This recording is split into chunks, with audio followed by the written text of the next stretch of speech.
สบายดีกินตำหุงฮะโอ้สองได้ยังมาที่บอกตำหุง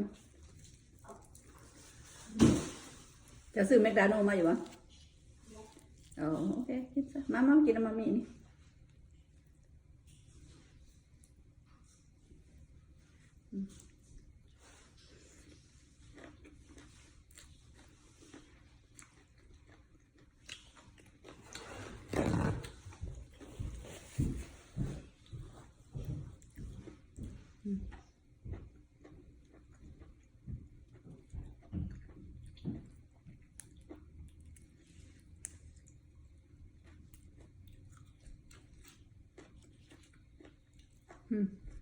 ผักหอมอันนี้หอมคือวิกนี่ประมาณหอมคือผักหอมอันนั้นฮะหอมคือกินยาหม่องนี่ขึ้นเสดังเย็นจุ้ยไก่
อาหารแรงเลยวันนี้นะ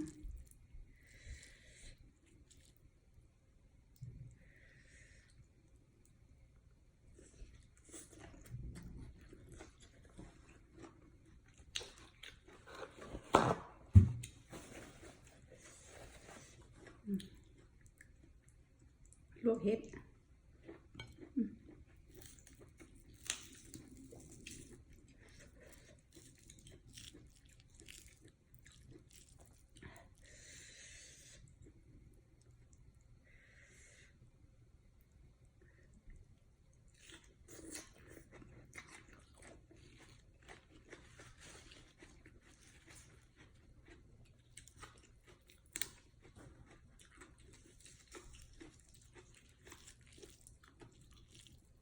ผักไข่ทองงามอยู่หลังบ้าน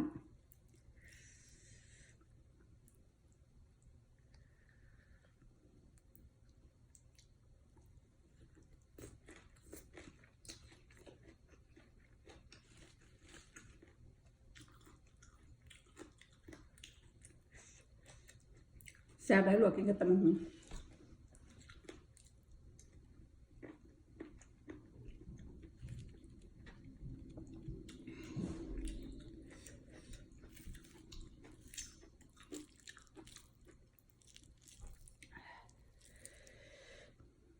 ตำยำได้กับเผ็ดยำนั่นฮักสุดแต่อยากเผ็ด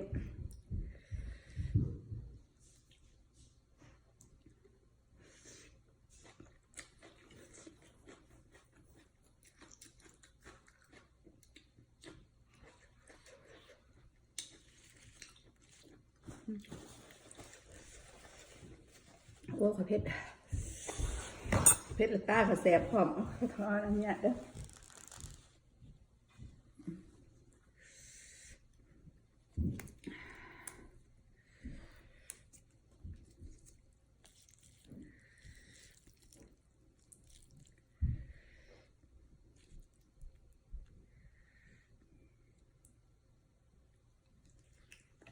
พว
กเจ้าเป็นคือข่อยบ่เวลาข่อยเพชรมาตาข่อยบ่เห็นหูตามมือตามมัวไป